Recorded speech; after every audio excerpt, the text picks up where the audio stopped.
Flanders fields, the poppies blow between the crosses, row on row, that mark our place. And in the sky, the larks, still bravely singing, fly scarce heard amid the guns below. We are the dead. Short days ago, we lived, felt dawn, saw sunset glow, loved and were loved, and now we lie in Flanders fields.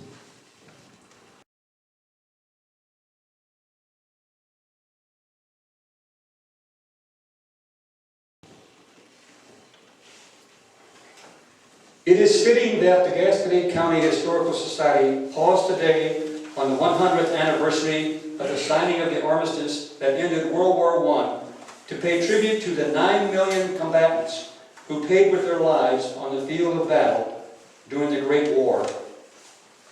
At the 11th hour, on the 11th day of the 11th month in 1918, the guns of battle fell silent.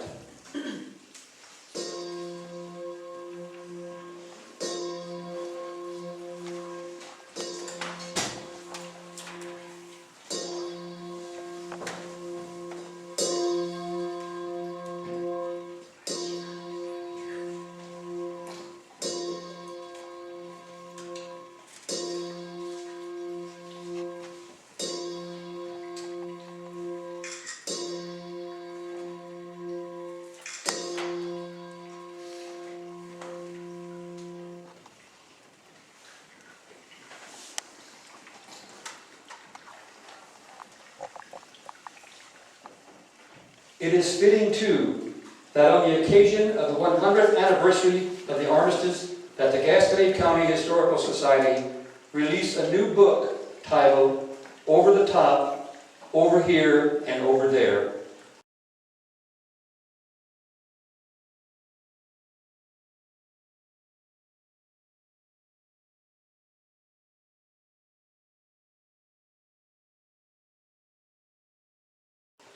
Our book, being released today, is dedicated to all those men and women who answered the call to the colors through their service in the United States military on many fronts over there, and all those men and women and children who answered the call to service on many fronts over here. All went over the top. It is my pleasure at this time to introduce to you the Society members who have produced this book on your behalf, fulfilling the Society's mission of preserving and communicating our county's history. Our new book, start to finish, except of course for the actual printing, has been produced solely by Society members. First is Doug Schenk, who when he first came to the Archives and Records Center something over 2 years ago, was offered the task of reading the newspapers for the war years and noting those articles that he felt were of interest for possible publication. He began with hard copy of the Herman newspapers and then read digital or microfilm copy of the Owensville and Bland papers. He made notes, wrote commentary, compiled lists of names, and spent countless hours in the front of one screen or another. I also want to acknowledge that Ira Stovall worked with Doug with transcripting, with encouragement, with technical issues, or more, with this book.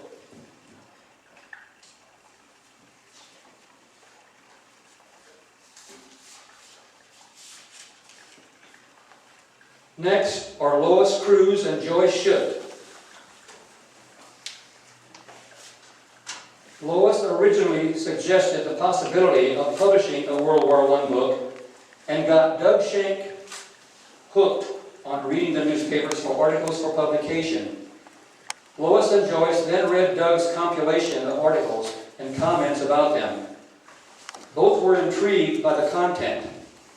Their appetites had been whetted, and they were convinced that there needed to be more. So the story of World War I, from a local perspective, could be communicated to a broad spectrum of readers. They set about on a second reading of the Herman newspapers for the period after the United States entry into the war in 1917 through 1918, reading the articles they found as to interest and importance to telling the story, and finally selecting those to be included.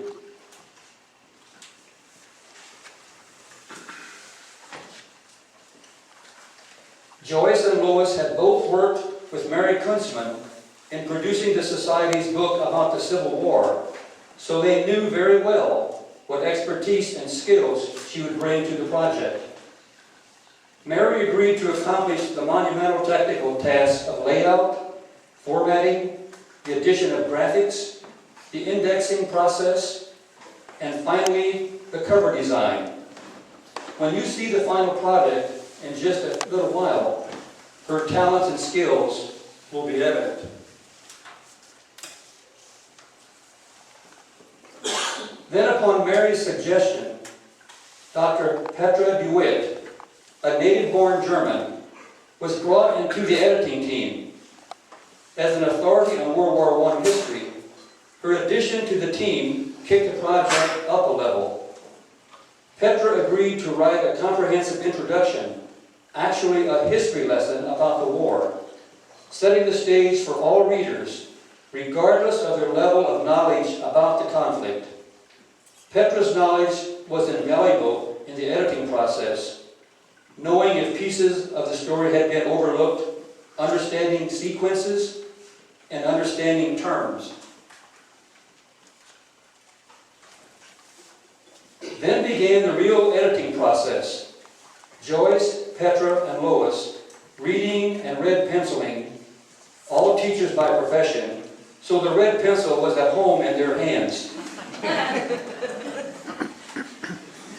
Then Joyce, Petra, Lois, and Mary, sitting together in the Archives and Records Center reading room, hour after hour, making the edits on the computer.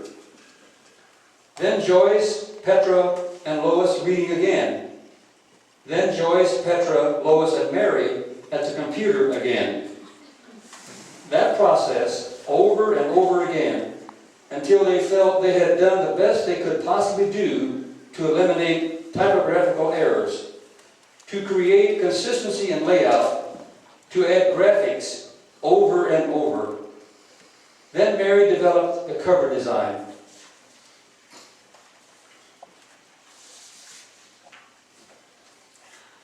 The team felt it was very important to include the names of all the Gasconade County boys, men and women, who were included in newspaper coverage of the war. The team was committed to making the war and the impact of the war here at home as real and personal as possible, 100 years after the war, including the list of registrants, the classification of those registrants, the names of those registered as aliens, the names of those involved in raising the funds for the war, the names of those who organized celebrations for boys when they entrained, the letters the boys wrote home to the Bland, Owensville, and Herman papers, and of course, sadly, the reports of those who lost their lives in battle, or as the victims of measles, pneumonia, and influenza. Including all those names is what would make the book especially meaningful, they felt. That, however, added another task to the publication process, the huge task of indexing, the task of selecting terms to be included for starters, then the task of including all their surnames in the book, a task aided hugely by the computer program used in the production.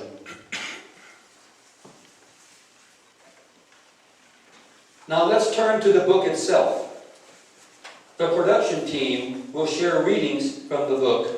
We hope these readings will whet your appetite so that you will want to learn more about the war that ended 100 years ago today.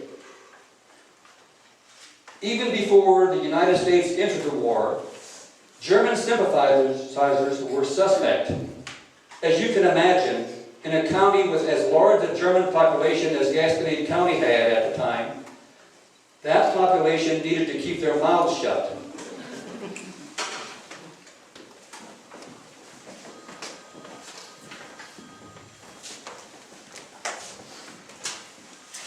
World War I, the federal government expanded its control over the American economy and the daily lives of ordinary citizens as never before, all in the name of national security and achieving victory. Congress's passage of the Espionage Act in 1917 added a new dynamic by denying Americans the right to express opposition to the conflict. The act aimed to catch spies, saboteurs, and anybody who deliberately intended to interfere with the military or cause mutiny in the military.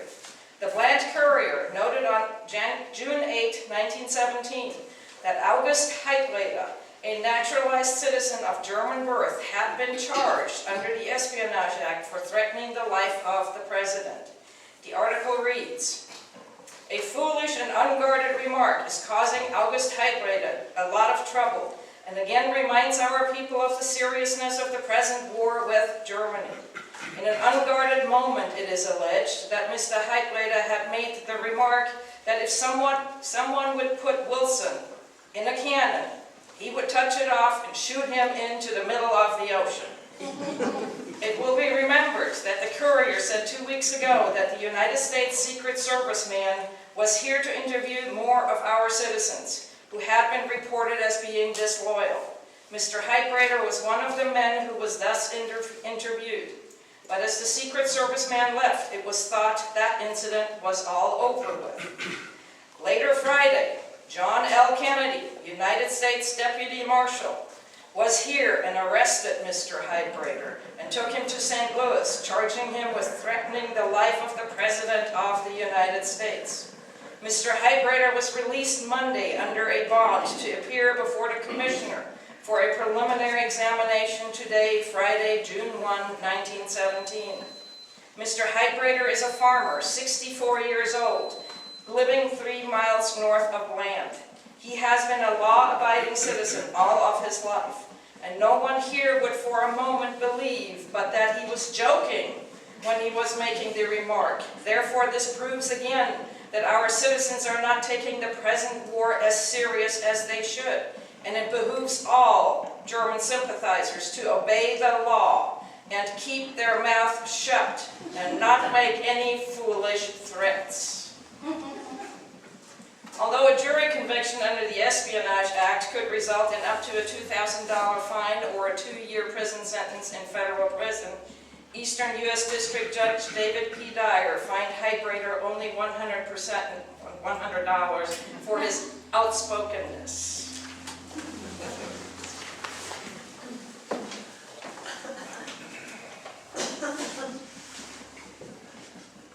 On April 7th, 1917, President Woodrow Wilson signed a proclamation formally declaring a state of war between the United States and Germany. In the proclamation, he called upon American citizens to give support to all measures of the government. Registration of young men ramped up to high gear, and now the boys in khaki were headed over there. Hurry,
The majority of the boys from Gasconade County trained at Camp Funston in Kansas before heading over there.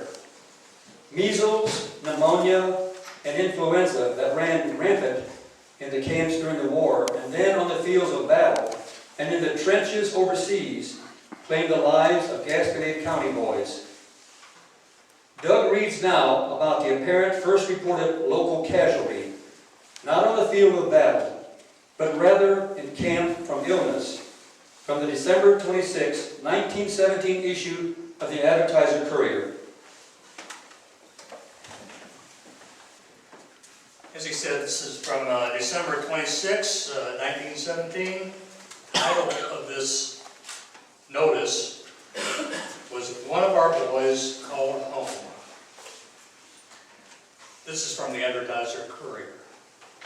Deep sorrow has settled upon our county for one of our boys who but a few months ago so proudly went forth in response to his country's call, has been called to pitch his last tent on the eternal campground of our heroes who have gone before. Fred Gray left here in October with the last contingent of Gasconade County boys to Camp Funston. A few weeks ago, he became ill with measles, which led to pneumonia, and of such severe nature that on Monday of last week, the authorities sent a message to the young man's parents at Second Creek, informing them of their son's serious illness. The father, Conrad Gray, and his daughter, Miss Emma, at once went to Camp Funston, but 2 hours before their arrival, Fred had passed away. The grief-stricken father and daughter then accompanied the body to Owensville, hence to the Gray home at Second Creek. The funeral services took place Sunday at the Gray home and then at the Evangelical Church at Bay. Not only relatives and neighbors, but people from miles away were present to pay their final tribute to the memory of him whom we know to love.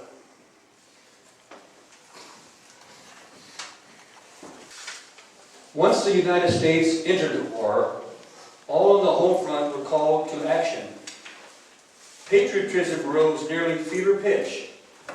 Major celebrations were organized. Businesses were closed for half days to give the boys who entrained from Bland and Herman jubilant send-offs. The Sandy Girls, the Red Cross, the YMCA kicked their activities into high gear.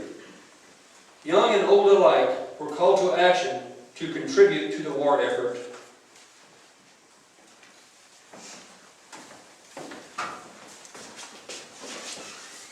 Advertiser-Courier, December 19, 1917. How I will raise my quarter to help raise the quota. It is a splendid thing that you will be able to help your country through saving your pennies, nickels, dimes, and quarters and lending them to your government by buying thrift stamps. Your little, together with that of many millions of Americans, will count for liberty. You are to be one of the vast army of school children who will say to our government, "Here's my little, but there are millions more coming to meet the big expenses of the war." There are many ways in which boys and girls can earn money, and you will have until December 21st to bring your quarter to your teacher. Here's how some boys and girls have earned quarters: beating carpets, waxing floors, sifting and dumping ashes, cleaning cellars, washing windows, cleaning silver, cutting and sawing wood, tearing down old chicken houses and fences and cutting up for firewood, caring for our neighbor's baby, messengers for drugstores and doctors, selling magazines, work in a store on Saturday, and wait on tables. After having worked in a butcher shop on Saturday, a boy named Dick said, "That was a great experience. Never had so little time to think bad and go wrong as while on that job. Same year, said Tom, who made $10.60 in 3 weeks selling aluminum from house to house. That's right, said Joe, who used to joyride in his father's Ford after 5 weeks as a jitney driver.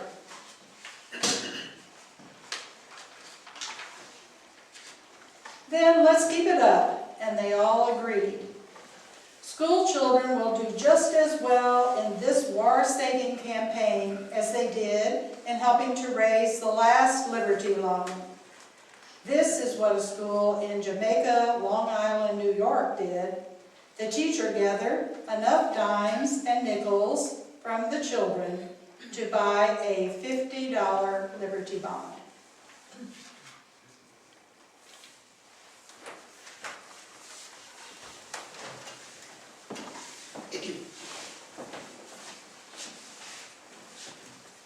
In January 1918, our local newspapers, which were, of course, the chief means of keeping the public abreast of issues at the time, published notices and information about the registration of what were termed German alien enemies.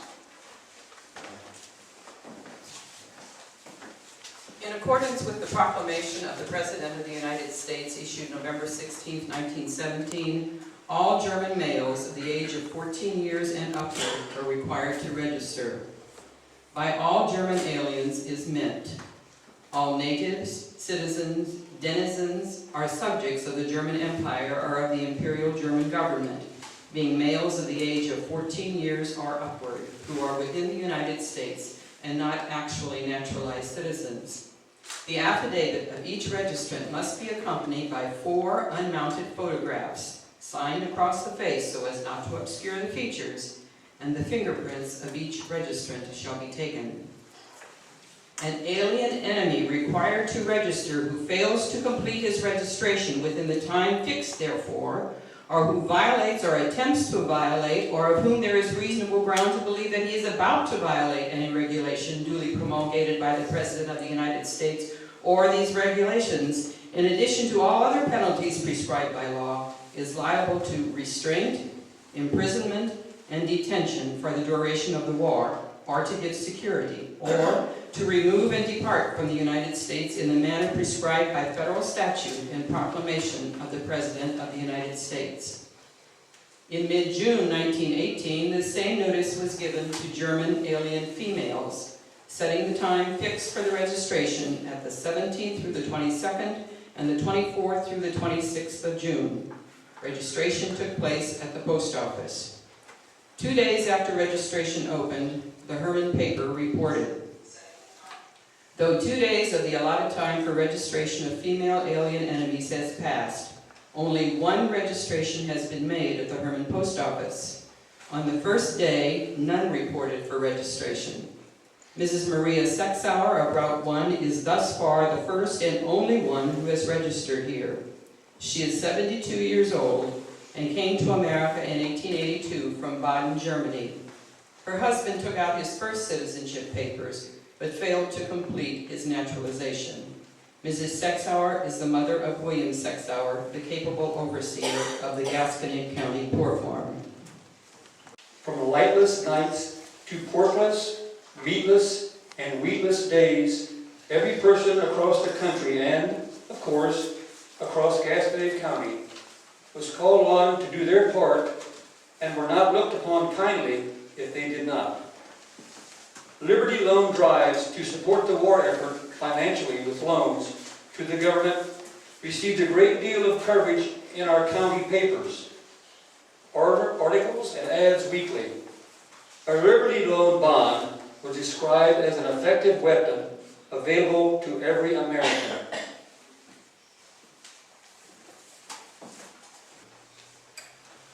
This is from the Republican, April 12, 1918.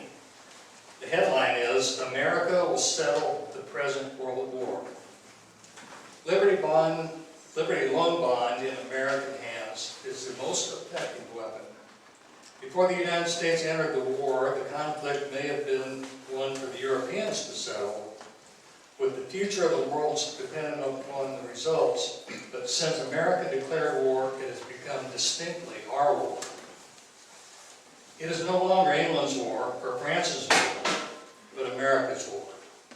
The war of all nations associated to defeat German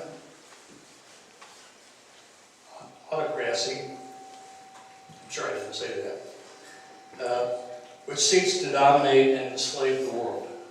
The best way to support the war is to buy Liberty bonds, while the brave boys are at the fighting front for you and for your home and for everything sacred.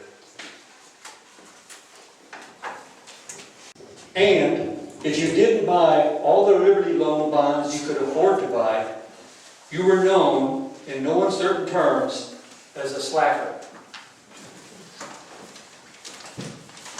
Headline stuff. And the same issue that Doug just referred to in the Republican of April 12, 1918, you have this advertisement, and it reads as follows. Thousands of you who read this page have been filled with loathing and contempt for those shirkers and cowards to whom we apply the epithet slacker.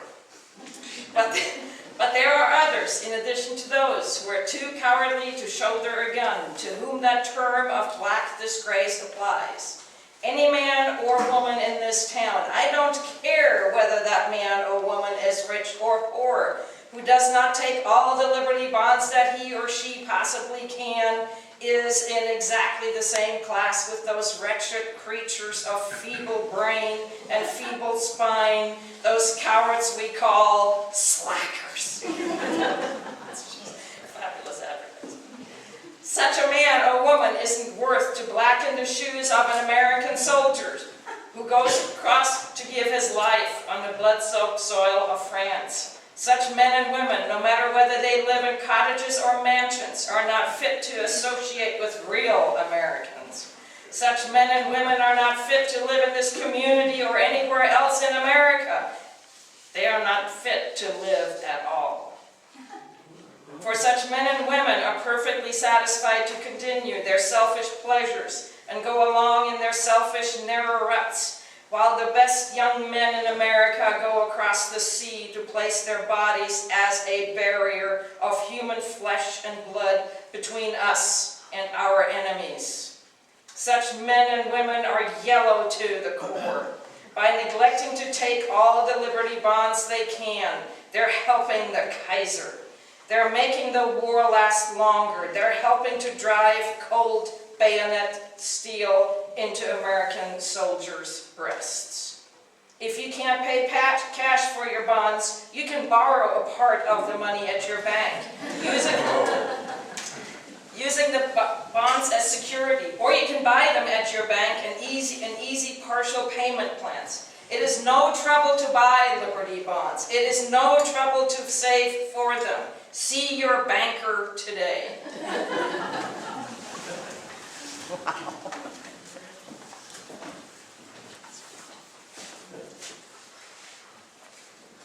By May of 1918, the loyalty of so-called German Gasconade County was no longer in question. The pride of the Germans in their adopted country was evident. President Wilson's clear differentiation between the German people and the German government had had its impact locally. The war was being fought not against the German people, rather against the Kaiser and the German government.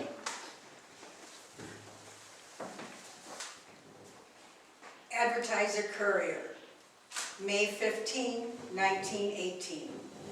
German counties, all loyal, says Mr. Glenn.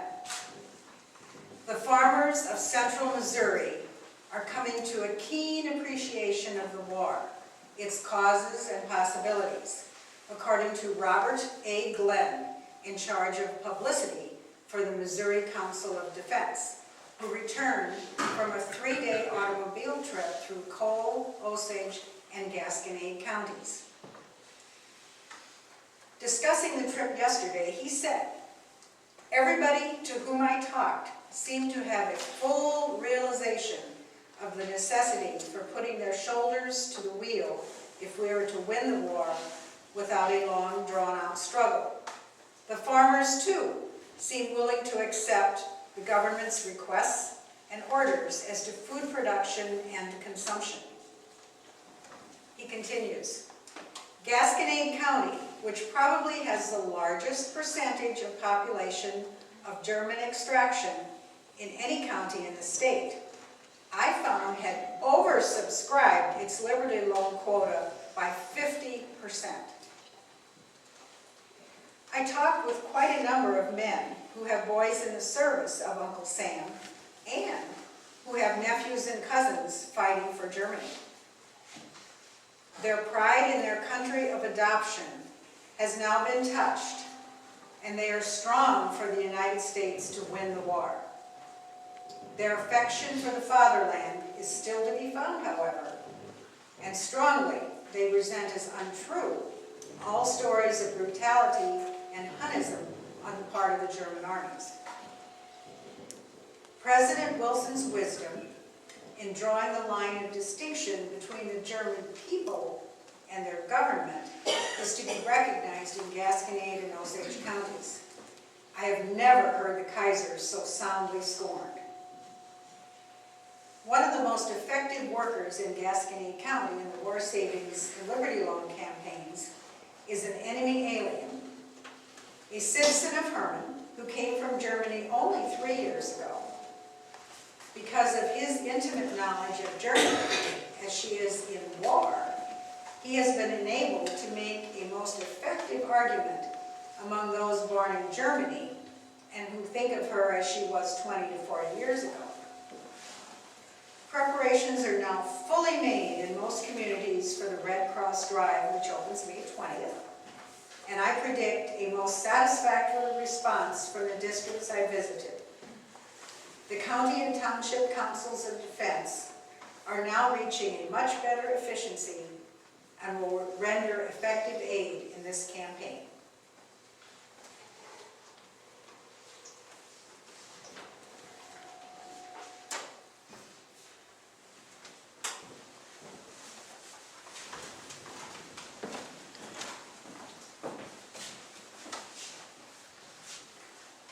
Back to the boys in khaki. For the Gasconade County boys, most of whom were accustomed to hard work, letters home conveyed a rather upbeat tone. Army life in the stateside camps wasn't too bad at all. The boys didn't complain. They were anxious to get over there, to get in the trenches, to get the job done. Here now a letter to the Owensville paper from one of the boys training at Camp Funston in August of 1918.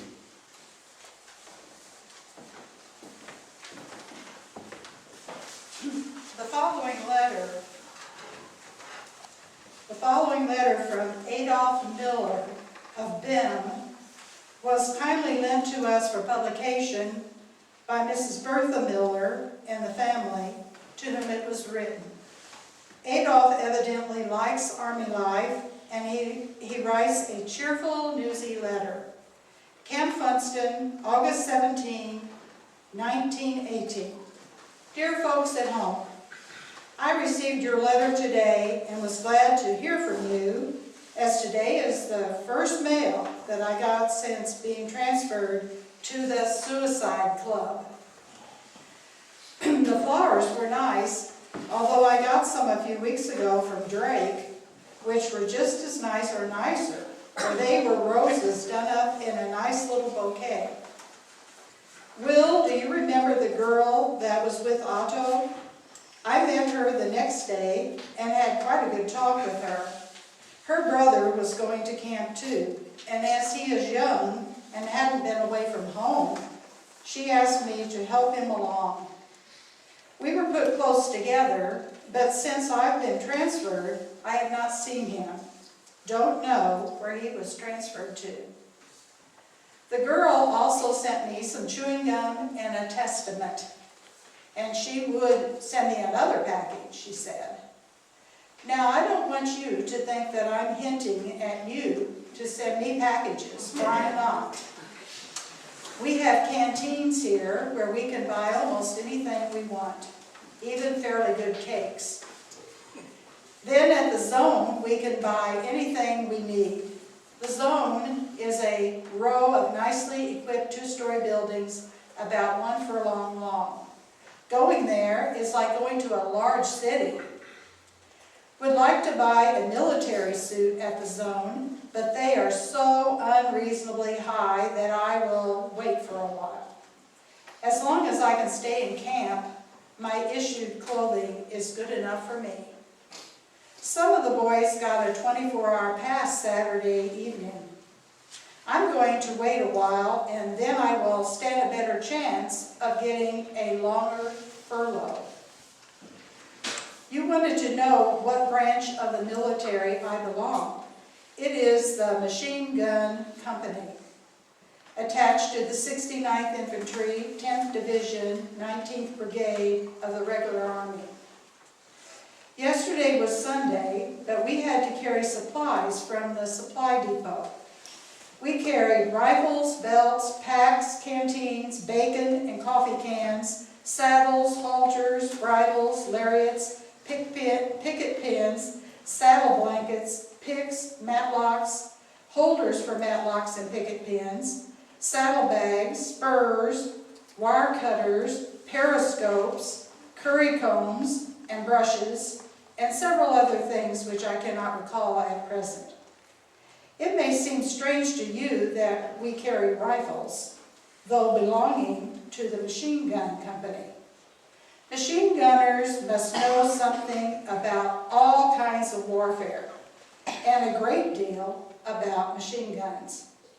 About 7 of our 168 men in this barracks will each be mounted on a mule and will be provided with 2 spurs, so he can make that mule switch his tail. Ha ha. The idea of riding a mule through the beautiful streets of Berlin. I think we will carry rifles only for a few weeks to learn the manual of arms. That means to learn how to use a rifle and bayonet. After that, we will carry our packs, canteens, and pretty little holster nicely holding a beautiful little Colt's automatic.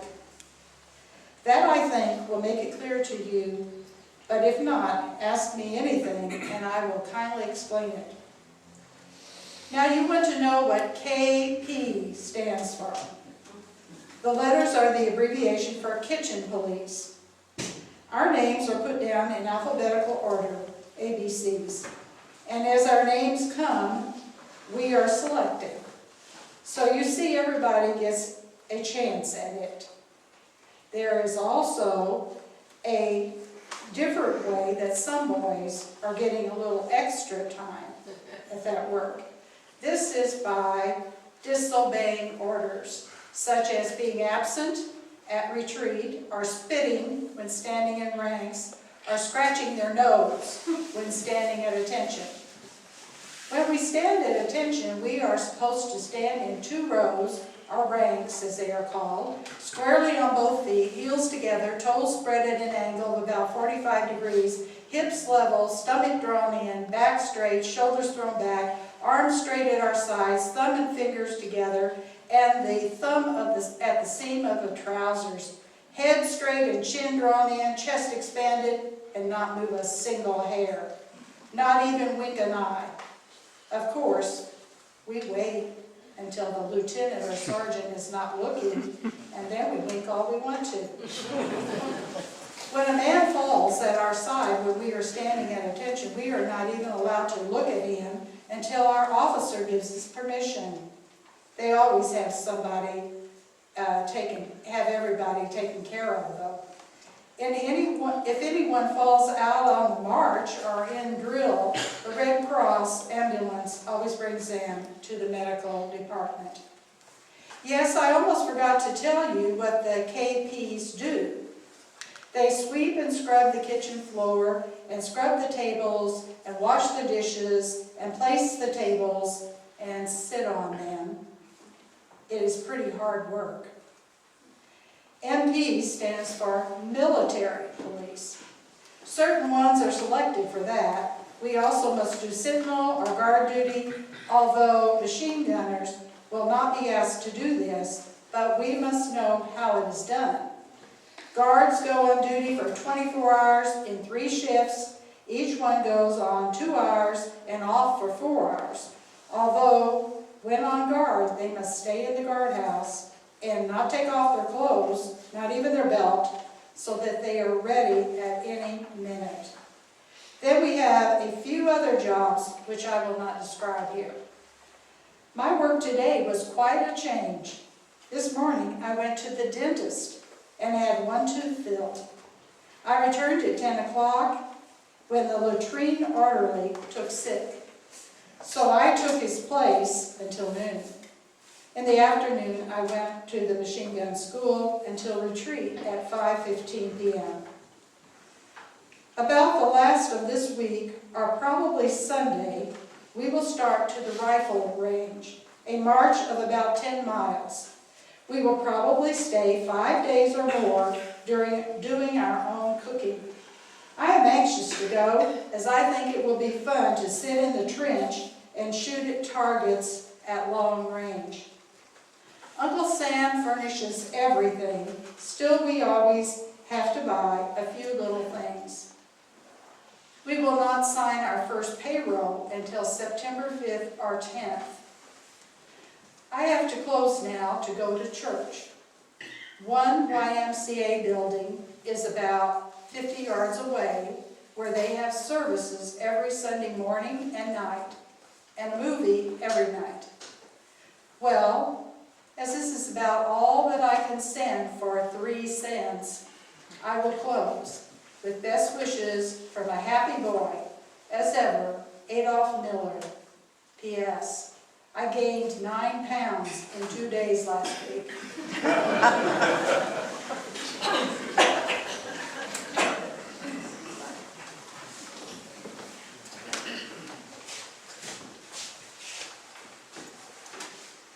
Letters from the front were interesting and generally upbeat. One letter that appeared in the Owensville paper was written on September 20th, 1918, from France. It appeared in the paper, however, after the armistice. That casts an interesting perspective on its content.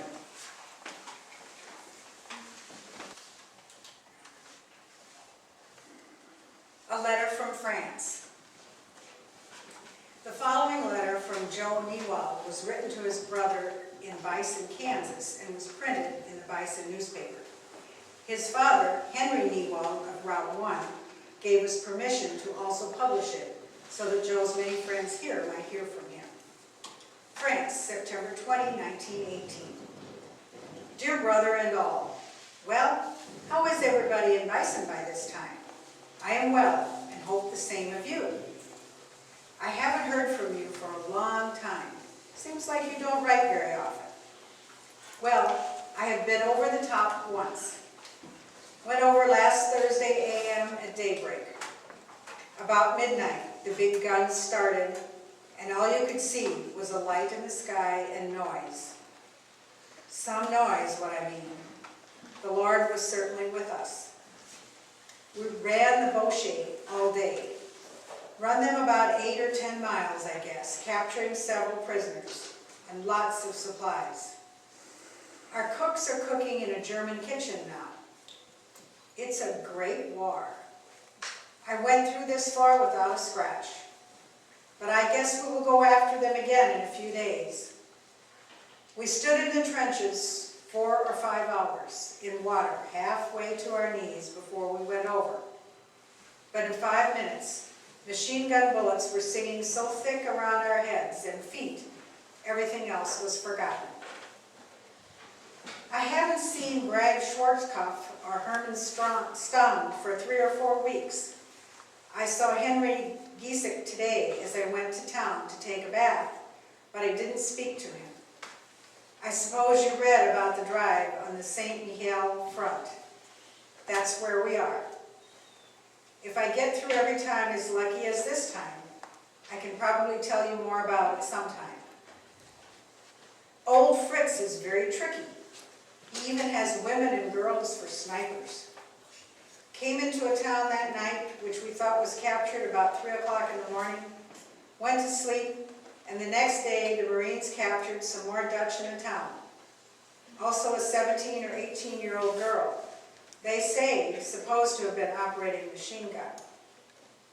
We went so fast the artillery couldn't keep up with us, and the Dutch sure left in a hurry. Found where they had been eating when they heard us coming, and they left everything. I rode home this AM, but haven't hardly any paper, so you can write them a few things perhaps. The first German I saw fell out of a tree about 30 feet high. He was a sniper. It seems like they have plenty to eat yet.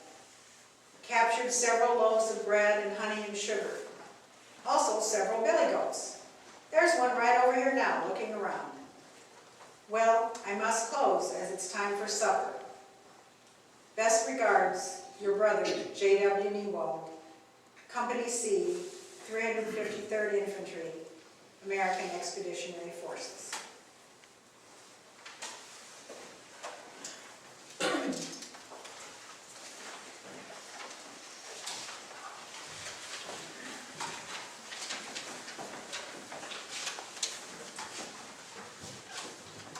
Gasconade County experienced all aspects of the war, just as all other counties across America experienced all aspects of the war.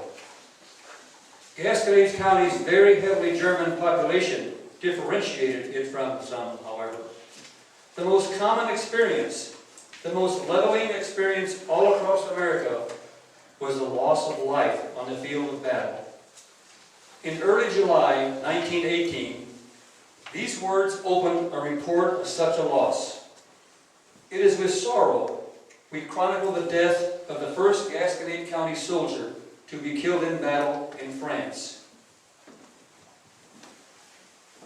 We refer to the death of Private John E. Haddock, son of Albert Haddock of Canaan, who was recently killed in action.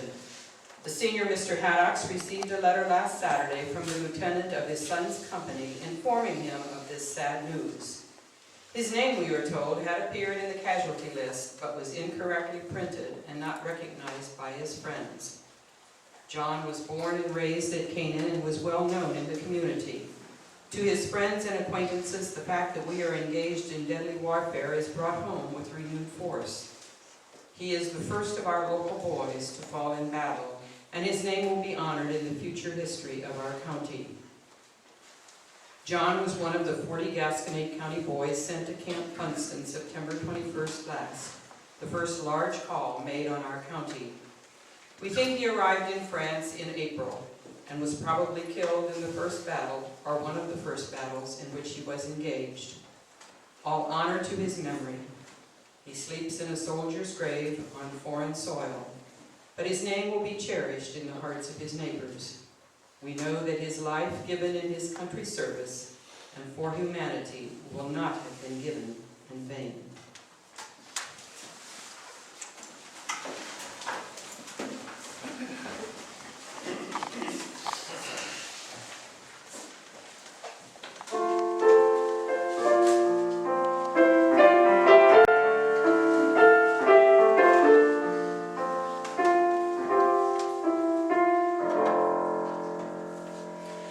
In Flanders fields the body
I would personally like to thank the Riverside Singers for their efforts and their beautiful voices and music they made here today.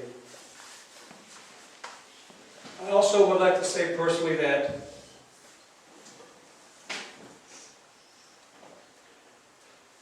in all my years here in this county, I have never seen a publication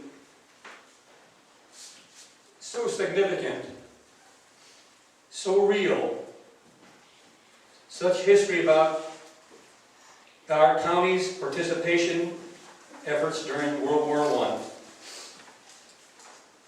This is really an amazing book. I've watched a crew of editors and researchers compile these stories from newspapers for well over a year, maybe 2 years. This is a great day in our county, and I want to say thank you to all of you who came today for this program.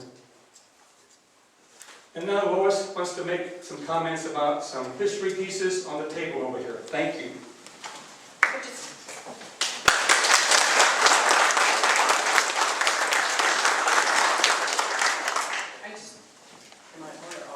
I just wanted to draw your attention to this very old, 100-year-old flag on the table here. As some of you who know about World War I, for example, a church would have a flag with the number of stars of the men and women who were serving, or an organization such as the Eagles would have a flag like that. Our county, and other counties of course too, had that type of flag. Now, I have not counted the number of stars on this flag because it is extremely fragile, but it was discovered and found in the courthouse, which is where it should have been housed at the time during the war.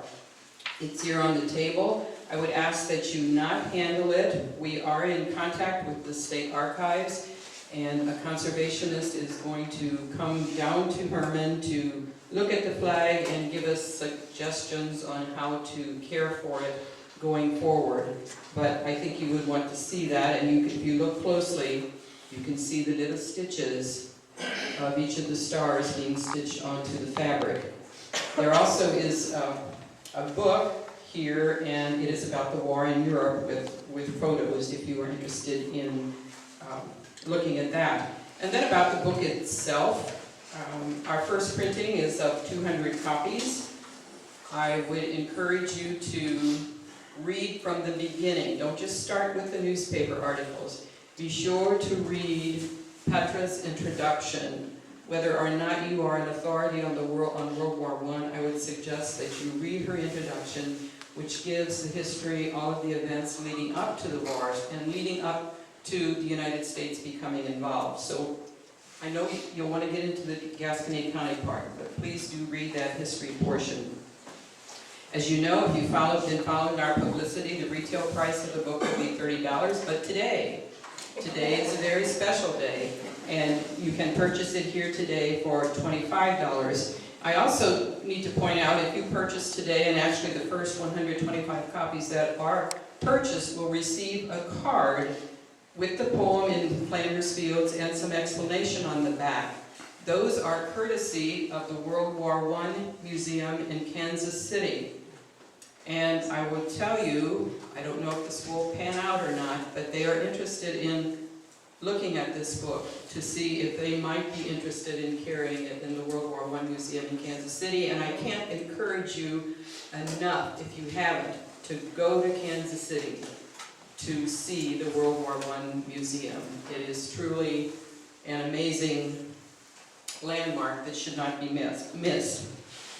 Today we will accept checks and cash. Checks should be made payable to the Gasconade County Historical Society, and of course after today the books will be available at the museum, at the Archives and Record Center in Herman, online, and online. And remember, Christmas is coming. It's a great Christmas gift for those who are interested in history or those who are interested in Gasconade County. Again, Jean, you want to get it up here, you're the money man. And Jovita will help him with handing out books. Phyllis, do you have anything? Yes, I would like to encourage everyone, if you feel capable of negotiating the steps, I would encourage you to go down and look at the expansive World War I painting that is hanging in the basement. It was, it's not signed, so we don't know the artist, but it was painted in 1938, and it's a wonderful tribute to World War I veterans. So if you feel like you can go down the steps, I think you will appreciate seeing that picture. And help yourself to the refreshments and what I have. Thank you. I just wanted to let you all know that you have a person here today who was born about a month after Pharmacist Day, Geneva Brick.